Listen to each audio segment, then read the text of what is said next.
তাদের কোনো মেধা নেই। এখন আমার সামনে যে দুইটা অপশন থাকে যে দুইজনই সমান মেধাবী, একজন মুক্তিযুদ্ধের সন্তান, একজন রাজাকারের সন্তান, আমি অবশ্যই মুক্তিযুদ্ধের সন্তানকে চাকরি, অবশ্যই জি সেটা একটা।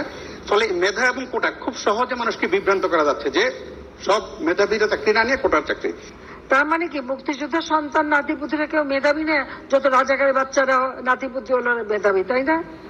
কিন্তু এটা ভুলে গেলে চলবে না যে যাদেরকে মেধাবী না বলছে তাদের হাতে কিন্তু ওরা পরাজিত।